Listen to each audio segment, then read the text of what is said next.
Good morning, everyone. Welcome back to our online classes.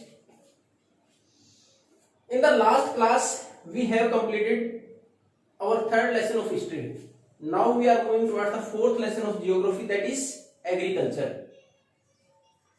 First, there is an example or a view given by three students or three children. अब उसमें तीन बच्चे हैं. It doesn't matter what are the names. हम उसमें चाहे भव्य कर दें, सीमांति कर दें, सुप्रिया कर दें, निधि कर दें, चाहे दिनेश कर दें, आकाश कर दें, तो कोई भी नाम उससे, यानी तीन बच्चे हैं. They are moving towards a village, एक गांव की तरफ मूव करते हैं. In the way they saw a farm, एक खाद देख, उन्होंने खेत देखा जिसके अंदर farmer was tilling the land. एक किसान है, वो जुताई कर रहा था खेत की. उसके बाद वो फार्मर उनको बताता है किस प्रकार की प्रोसेसिंग है कि I am just growing the wheat, कि मैं इसमें गेहूं की खेती करूंगा. उसके लिए मैंने I have just put the manure, मैंने खाद डाल दी इसके अंदर. Then after I am going to get a good price in the grain market. जो अनाज का बाजार है, जिसको हम मंडी भी बोलते हैं, अनाज मंडी हमारे यहाँ होती है, वहां मेरे को अच्छी कीमत मिल जाएगी इसकी. Then after wheat will be transform to the final product as bread और बिस्किट. उसके बाद उसने बोला यही गेहूं बाद में जो आप लोग ब्रेड या बिस्किट खाते हैं उसमें ट्रांसफॉर्म, उसमें बदल दिया जाता है, यानी फाइनल प्रोडक्ट के तौर पर उसमें ब्रेड या बिस्किट आपको मिल जाते हैं. किससे? गेहूं से. तो ये थी शुरुआत में उन बच्चों के साथ उस किसान की बातचीत. उसके बाद हमारे पास आता है एग्रीकल्चर है क्या ये. तो उसमें हमने देखा कि शुरुआत में ही कि एग्रीकल्चर किस चीज का पार्ट था, कि किस प्रकार हमने शुरुआत में हमारी फसलें उगाई, tilling of land to grow crops.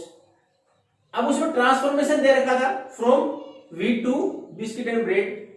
तो ये जो हमारे पास ट्रांसफॉर्मेशन है फ्रॉम प्राइमरी, शुरुआत से, from the crops to the final product, that is covered through three different economic activities. ये जो प्रोसेसिंग है, ट्रांसफॉर्मेशन है, तीन एक्टिविटीज के द्वारा होती है, जिसमें कि हम तीनों इकोनॉमिक आर्थिक क्रियाएं, जिसके द्वारा हमारे यहाँ we are going to generate the income और रेवेन्यू, जहां से पैसा आता है. वो हमारे पास तीन इकोनॉमिक एक्टिविटीज कौन कौन सी हैं. जैसे हमने एग्रीकल्चर की स्टार्ट की, किसान से बातचीत देखी हमने कि उसने बोला मैं गेहूं और उसके लिए मैंने खाद डाल दी, उसके बाद मेरे को अच्छी कीमत मिलेगी, वो इसमें कन्वर्ट कर देंगे अल्टीमेटली गेहूं को ब्रेड और उसमें. तो उसके तीन प्रोसेस, तीन इकोनॉमिक एक्टिविटी बोलते हैं. वो इकोनॉमिक एक्टिविटी कौन सी है? प्राइमरी. पहली उसमें प्राइमरी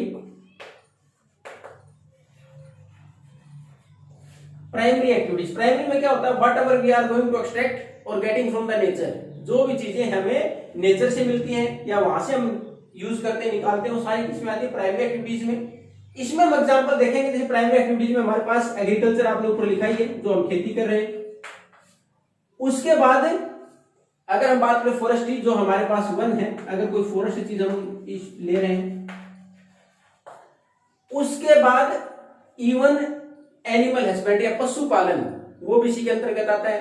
पीसी कल्चर, जो हम मत्स्य पालन करते हैं, वो भी इसके अंतर्गत आता है. तो ये हमारे नेचुरल प्रोडक्ट है, we are going to get from the nature. अब उसके बाद दूसरा पार्ट है सेकेंडरी. सेकेंडरी में क्या था? प्रोसेसिंग और मैन्युफैक्चरिंग. अब प्राइमरी क्या था हमारे पास? एग्रीकल्चर मतलब गेहूं. इस केस में हमारे पास क्या था? Wheat. And when the processing is done, जब हमने प्रोसेसिंग कर दी.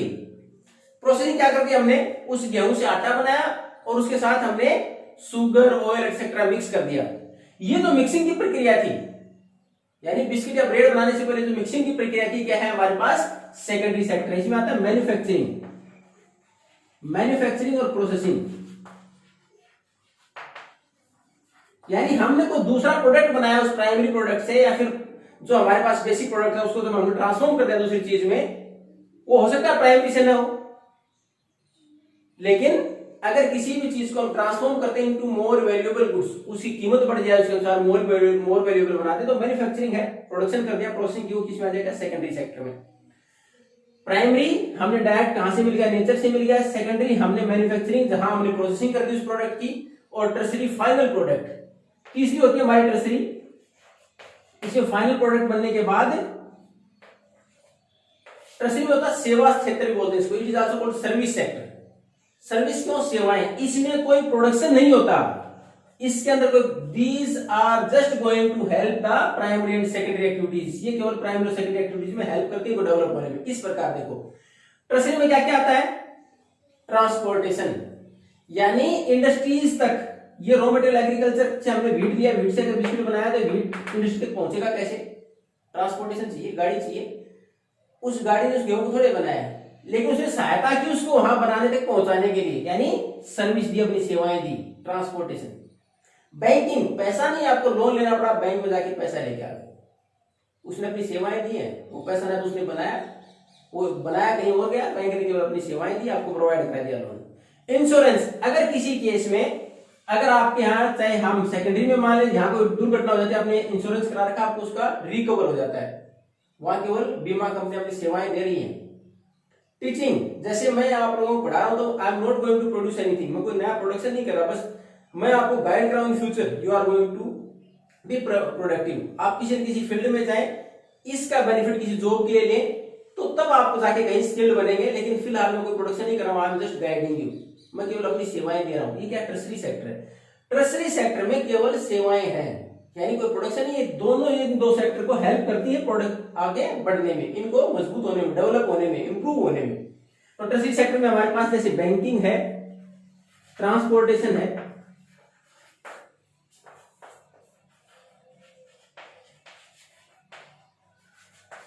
ये चीजें आती है। यानी प्राइमरी में हमने एग्रीकल्चर या कोई भी हमें सीधा नेचर से जो मिला, जैसे हमें वीट मिला था, सेकेंडरी में हमने प्रोसेसिंग कर दी, जैसे हमने उसे आटा बना के उसके अंदर शुगर और ऑयल मिक्स करके उसको बिस्किट या ब्रेड के लिए कन्वर्ट किया। टर्सरी में इस आटे के लिए गेहूं को इंडस्ट्री तक पहुंचाना और इंडस्ट्री से बने हुए सामान को मार्केट तक पहुंचाना ट्रांसपोर्टेशन था, यानी अपनी सेवाएं दे के वो टर्सरी सेक्टर है।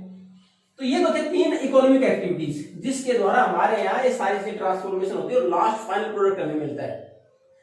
अब हमारे पास हमें तो पढ़ना है agriculture, we are just going to discuss about agriculture, हमें तो एग्रीकल्चर के बारे में डिस्कस करना है। तो एग्रीकल्चर किसमें है, प्राइमरी में। इसका मतलब एग्रीकल्चर कौन सी एक्टिविटी है, हमारी प्राइमरी एक्टिविटी है। अब हमारे यहाँ इसमें दे रखा है बराबर में एक बॉक्स के अंदर कि एग्रीकल्चर को अगर हम डिफाइन करना चाहें तो इसको दो हिस्सों में ब्रेक कर दिया गया, अलग अलग इसका एग्री मतलब सोयल और कल्चर मतलब कल्टीवेशन। तो हमारे सोयल के अंदर कोई कल्टीवेशन क्या है, एग्रीकल्चर है। अब वर्ल्ड की 50% से ज्यादा पॉपुलेशन किसमें, एग्रीकल्चर में है, यानी प्राइमरी सेक्टर में हमारी जो रोजगार है सबसे ज्यादा लोग खेती में लगे हुए हैं। और भारत की बात करें तो 2/3 का मतलब लगभग 66% भारत के अंदर एग्रीकल्चर यानी इसी खेती का काम करते हैं, यानी हमारे यहाँ ज्यादातर लोग रोजगार कहाँ मिला हुआ, खेती के अंदर, वहां प्रोडक्शन करते हैं। अब उसके बाद अगर हम इस प्रोडक्शन की बात करें प्राइमरी में, यानी पूरे वर्ल्ड का 50%, अगर भारत की बात 66% इंप्लॉयमेंट हमारा एग्रीकल्चर के अंतर्गत है। अब एग्रीकल्चर होगी कहाँ, ये तो डिपेंड करेगी ना, which type of soil is there, what type of climate is there, किस प्रकार का क्लाइमेट है, कौन सी फसल कहाँ डेवलप हो सकती है, कौन सी सोइल उसके लिए सुटेबल है, किस प्रकार का टेम्परेचर रहेगा वहां। तो ये सारी चीजें उसके ऊपर डिपेंड है। तो उसके अनुसार हमारे यहाँ अलग अलग एरियाज में अलग अलग हमारी जो क्रॉप्स हैं वो डेवलप होंगी। इसमें एक वर्ड आया आपके पास, जिस जमीन के ऊपर खेती की जा सकती है यानी प्रोडक्शन किया जा सकता है, कौन सी है, अरेबल, यानी इसको बोलते हैं खेती योग्य जमीन उपजाऊ, अरेबल। इसका अगर अपोजिट इसमें बुक में नहीं दे रखा, लेकिन अगर इसका अपोजिट देखें तो होता है एरिड, बंजर। इस पर खेती नहीं की जा सकती, एरिड, बंजर, अरेबल उपजाऊ जिस पर खेती की जा सकती है। तो अरेबल लैंड पर ही की जाती है, जिस जमीन पर हम खेती करें अरेबल है। उसके लिए हमें different type of soil as well as climatic condition are required for different crops, अलग अलग फसलों के लिए अलग अलग क्लाइमेटिक कंडीशन चाहिए। तो ये हमारे पास आ गया एग्रीकल्चर की शुरुआत। एग्रीकल्चर क्या एक प्राइमरी एक्टिविटी है जिसमें हम कल्टीवेशन करते हैं। उसमें एक्टिविटीज की बात करें, डिफरेंट टाइप ऑफ एक्टिविटीज आते हैं। एक्टिविटीज कौन सी हो जाएंगी, शुरुआत में तो प्लोइंग, उस खेत की जुताई करना, देन सोइंग, उसके अंदर बीज डालना, उसके बाद इरिगेशन, पानी देना, उसके बाद अगर अगली एक्टिविटीज की बात करें तो उसके बाद वीडिंग, यानी उसके अंदर घास फूस जो अनावश्यक है, खरपतवार जिसको हम बोलते हैं, हमने फसल उगाई गेहूं की, उसके अंदर कोई और घास भी साथ में गया तो वीडिंग है, तो उसको निकालना, वीड्स है वो, वीडिंग। और अल्टीमेटली हार्वेस्टिंग, उसके बाद कटाई करके उसको निकाल लेना। Ultimately we are going to get the crop what we have sown, जो हमने फसल उगाई तो मिल जाएगी। तो एग्रीकल्चर में प्रोसेस पूरा कौन सा हो जाएगा, शुरुआत में प्लोइंग, जुताई करना, देखा आप खाली ट्रैक्टर से, उसके बाद उसके अंदर सोइंग, उसके अंदर बीज डालना, उसके बाद क्योंकि पानी की रिक्वायरमेंट होगी ग्रोथ के लिए तो इरिगेशन, सिंचाई, और उसके बाद उसके अंदर अगर घास फूस अलग से उस फसल के अलावा उगते हैं उसको बोलते हैं वीड्स, तो उसको वीडिसाइड या तो हम वो दवाइयां छिड़कते हैं या फिर वीडिंग, उसको निकालें। उसके बाद ultimately we are going to harvest, उसको फसल को काट के निकाल लें। Ultimately we are going the final product that is whatever crop we have sown, जो फसल हमने उगाई वो अनाज मिल जाएगा। ये थी एग्रीकल्चर की प्रोसेसिंग। अब हमारे पास है डिफरेंट टाइप ऑफ एग्रीकल्चर, इसके भी कई हिस्से हैं एग्रीकल्चर के। इसमें एग्रीकल्चर का हमने शुरुआत का पढ़ ही लिया, टिलिंग ऑफ लैंड। इसमें देखा था art and science of cultivation of land, कि हमारा जमीन के ऊपर किसी प्रकार से हम प्रोडक्शन करने के लिए क्रॉप्स ग्रो करें, एग्रीकल्चर है। दूसरा अगर हम बात करें हमारे पास sericulture, the rearing of silkworm to get silk. अगर हम सिल्क वर्म जो है हमारे पास उनको पाले, सिल्क प्राप्त करने के लिए सेरिकल्चर हो जाएगी। उसके बाद अगर एक और बात करें तो हमारे पास viticulture, viticulture the growing of grapes, अगर हम अंगूर की खेती करें विटिकल्चर है। फिर pisciculture, pisciculture if you are going to breed the fish for commercial purpose, हम मान लो कहीं पोंड वगैरह बना दे, तालाब वगैरह बना, उसके अंदर मछली पाले, उसको फिर मार्केट में बेचे, पीसीकल्चर है। उसके बाद horticulture the growing of fruits, vegetables, flowers, it's comes under horticulture. तो ये हमारे अलग अलग एग्रीकल्चर के भी पार्ट है। जैसे एग्रीकल्चर एक हो गया था। सेकंड अगर हम बात करें उसमें हमने पढ़ा sericulture, rearing of silk worm. Third बात करें हमारे पास तो उसमें हम viticulture, the growing of grapes, pisciculture,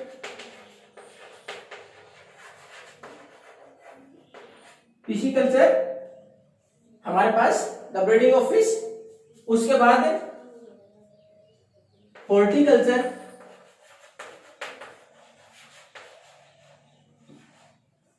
horticulture growing of fruits, vegetables and flowers. तो ये हमारे पास अलग अलग इसके प्रकार आ गए एग्रीकल्चर के। ये हमारा केवल इंट्रोडक्शन था कि एग्रीकल्चर है क्या, उसके अलग अलग पार्ट कौन से, किस एक्टिविटी के अंतर्गत आता है।